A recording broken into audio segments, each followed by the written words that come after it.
Bismillahirrahmanirrahim. Assalamualaikum warahmatullahi wabarakatuh. Alhamdulillahirrabbilalamin. Pada kesempatan kali ini, kita akan membahas tentang turunan fungsi trigonometri.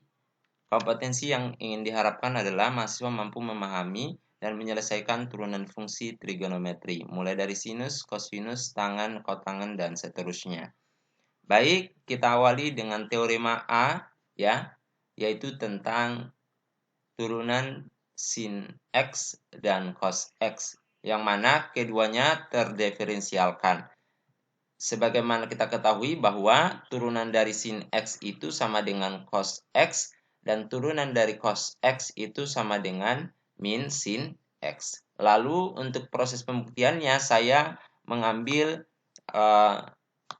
bagian turunan sin X sama dengan cos X. Nah, tentu untuk membuktikan ini maka kita menggunakan definisi turunan yang telah kita pelajari di awal.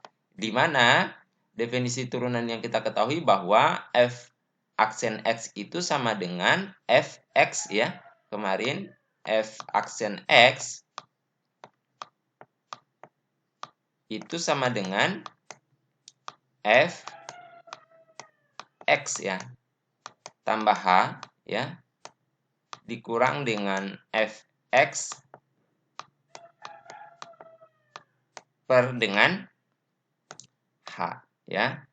Di sini jangan dilupa limit h menuju 0, ya. Artinya bahwa jaraknya itu sangat dekat, ya. Nah, dengan demikian, dengan menerapkan definisi ini, maka ini kita bisa buat seperti ini, ya. Bahwa ini bisa kita rubah menjadi sin X tambah H dikurang sin X per H. Tentu untuk menyelesaikan ini maka kita menggunakan, ya, penjumlahan sin pada trigonometri. Yang mana kalau misalkan kita memiliki sin X tambah Y misalkan, maka ini sama saja dengan sin X cos Y tambah cos X sin Y. Inilah yang kemudian kita gunakan pada proses selanjutnya yang ini, ya. Artinya bahwa berarti ini X, ini dianggap sebagai Y, atau di sini kita tuliskan sebagai H. Nah, kemudian ini kita proses menjadi sin X cos H ditambah dengan cos X sin H dikurang dengan sin X. Kemudian ini kita partisi. Kita partisi menjadi dua, menjadi seperti ini, ya. Nah, kita partisi yang yang memiliki kedekatan, ya. Artinya bahwa ini sin X cos H ini memiliki kedekatan dengan min sin X. Tujuannya apa? Nanti kita bisa tarik keluar sin X-nya, atau min sin X-nya kita bisa tarik keluar. Sedangkan yang ini itu memiliki kedekatannya di mana? Sama-sama mengandung sin H per H nantinya. Yang mana kemarin kita telah mengetahui bahwa limit, ya, H menuju 0 untuk sin H, ya, per H itu sama dengan 1. Nah, sehingga ini akan bisa lebih mudah kalau kita sudah partisi menjadi dua, yang nantinya akan memudahkan kita mencari turunan dari sin X itu sendiri. Nah, kemudian kita partisi, ini saya gabungkan dengan ini, kemudian ini menjadi bagian tersendiri. Menjadi seperti ini. Jadi, ini partisi yang pertama, kemudian partisi yang kedua. Nah, tentu ini kalau kita tarik keluar min sin X, ya, kita tarik keluar min sin X, apa yang terjadi? Yang terjadi ini berarti ini menjadi positif 1, kemudian ini menjadi min cos H, sehingga ini bisa terjadi, ya. Ini min sin X kalau dikali dengan 1, ya, hasilnya adalah min sin X, kemudian min sin X dikali dengan min cos H, hasilnya adalah sin X cos H. Jadi sama saja, ya. Kemudian yang ini berarti cos X-nya saya bisa tarik ke sini, ya. Karena ini perkalian, berarti ini boleh. Berarti ini cos X dikali dengan sin H per H. Tentu yang ini jawabannya sudah bisa ditebak, yaitu sama dengan 1. Berarti sisa cos X. Lalu ini apa? Kemarin juga kita sudah memperoleh ini di materi limit trigonometri bahwa limit H menuju 0 untuk 1 kurang cos H per H itu hasilnya adalah 0. Berarti 0 dikali dengan min sin X itu hasilnya adalah 0, sisa cos X. Sehingga kita bisa memperoleh turunan dari sin X itu adalah cos X. Selanjutnya untuk turunan dari cos X sama dengan min sin X, silakan dikerjakan sebagai latihan atau tugas Anda. Kita masuk pada bagian kedua yaitu contoh. Kita misalkan nih, turunan dari 3 sin X kurang 2 cos X. Tentu kalau begini berarti kita bisa menggunakan aturan turunan yang kemarin. Kalau dia perkalian konstanta, maka konstantanya bisa kita tarik keluar seperti ini. Kemudian kita turunkan sin X-nya ya. Sama juga cos-nya kita tarik keluar juga konstantanya, kemudian kita turunkan cos X-nya. Turunan dari sin X adalah cos X ya. Ini menjadi sangat simpel. Kemudian turunan dari cos X itu kan min sin X. Min sin X dikali dengan min 2 berarti hasilnya adalah plus 2 sin X. Sehingga turunan dari fungsi ini adalah 2 cos X ditambah 2 sin X. Ya, jadi sangat mudah kalau kita sudah memahami teorema A tersebut. Baik, selanjutnya kita masuk pada teorema B. Ini untuk fungsi trigonometri yang lainnya. Jadi ada 6 fungsi, yaitu sin, cos, tangen, sekan, kotangen, kosekan. Ya. Nah, untuk tangen, turunan dari tangen itu sama dengan sekan kuadrat X. Kemudian turunan dari sekan itu adalah sekan X tangen X. Nah, perkalian nih. Kemudian turunan dari kotangen X itu sama dengan min kosekan kuadrat X. Kemudian turunan dari kosekan X itu sama dengan min kosekan X kotangen X. Ini menjadi tugas Anda untuk mencari buktinya. Nah, yang akan saya buktikan sekarang adalah ini.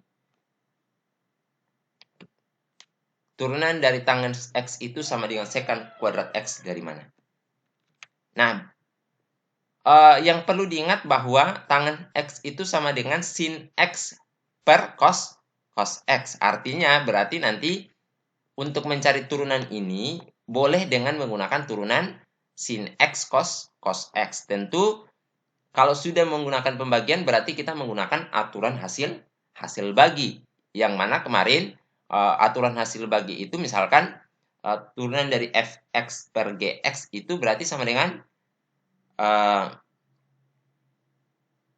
gx dikali turunan fx dikurang dengan fx dikali dengan turunan gx diper dengan g kuadrat x. Maka itulah yang kemudian kita terapkan di sini ya. Sehingga ini turunan dari tan x itu sama saja dengan turunan sin x per cos x. Ini dianggap sebagai fx. Ya, kemudian ini dianggap sebagai gx. Kemudian kita proses dengan menggunakan aturan hasil bagi, berarti ini menjadi cos x turunan sin x dikurang dengan sin x turunan cos x per dengan cos kuadrat x. Yang ini turunan dari sin x itu kan cos x. Cos x dikali dengan cos x, maka hasilnya adalah cos kuadrat x. Kemudian turunan dari cos x itu adalah min sin x. Min sin x dikali dengan min sin x sama dengan sin kuadrat x. Nah, untuk di bawah langsung saja ya, tidak ada perubahan, langsung cos kuadrat x. Ini dengan menggunakan namanya identitas ya. Identitas.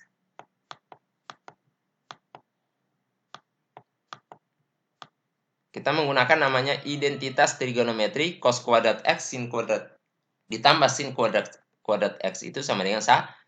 Sehingga ini kita bisa peroleh seper cos kuadrat x. Yang tidak lain tidak bukan, ini sama dengan sekan kuadrat x. Maka bukti bahwa turunan dari tan x itu sama dengan sekan kuadrat x bisa terselesaikan. Nah, selanjutnya untuk kotangan x, kemudian sekan x, kosekan x, saya silakan kepada Anda untuk mengerjakannya sebagai sebagai latihan.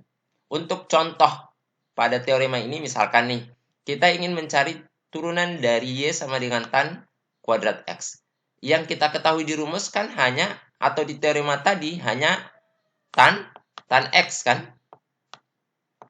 Hanya turunan tan X, yaitu sekant kuadrat X. Tetapi untuk tan kuadrat X itu kita tidak tahu berapa. Nah, ini sebenarnya menjadi sangat simpel ketika kita mengetahui bahwa oh ini sama saja dengan perkalian tan X, tan kuadrat X itu sama saja dengan tan X dikali dengan tan X. Artinya kalau modelnya sudah seperti ini berarti kita tinggal menggunakan aturan hasil K sekali ya. Fx dikali turunan Gx ditambah dengan Gx dikali dengan turunan Fx. Artinya, ini saya anggap sebagai F, ini saya anggap sebagai Gx. Nah, berarti kita bisa menuliskan tan X dikali dengan turunan tan X, kemudian ini pasti juga tan X dikali dengan turunan tan X, hasilnya pasti, kalau ini hasilnya pasti apa? Ini berarti tan ya X, turunannya tadi apa? Sekant ya. Sekant kuadrat X. Berarti ini juga sama ya. Karena kan polanya sama. Berarti sama saja kalau misalkan tan X sekant kuadrat X ditambah dengan tan X sekant kuadrat X, berarti sama saja dengan 2 kali tan X sekant kuadrat X. Ya. Sangat mudah. Yang jelas kita modal utama kita sebenarnya kita memahami aturan turunan, kemudian kita mengingat atau mengetahui turunan fungsi trigonometri, yang kemudian kedua hal tersebut kita padukan. Untuk hal-hal yang lebih kompleks misalkan nih, ke depan kita akan mencari tan kuadrat X kuadrat misalkan. Bagaimana cara mencari turunannya? Tentu nanti kita akan bahas pada video berikutnya terkait dengan aturan rantai ya. Nanti kita akan membahas tentang aturan rantai yang secara sederhana saya gambarkan begini. Misalkan kita ingin mencari turunan dari X kuadrat ditambah 1 misalkan di pangkat, kalau misalkan di pangkat 2 ini bisa kita selesaikan dengan cara sederhana, kita kalikan boleh, tetapi bagaimana kalau dia pangkat 20? Nah, tentu ini akan menjadi lebih mudah kalau kita menerapkan yang namanya aturan rantai ya, atau komposisi turunan ya. Insya Allah itu akan dibahas pada video berikutnya. Baik, saya kira demikian penjelasan saya terkait dengan aturan turunan fungsi trigonometri. Semoga bermanfaat. Akhirul kalam, wabillahi taufiq wal hidayah. Wassalamualaikum warahmatullahi wabarakatuh.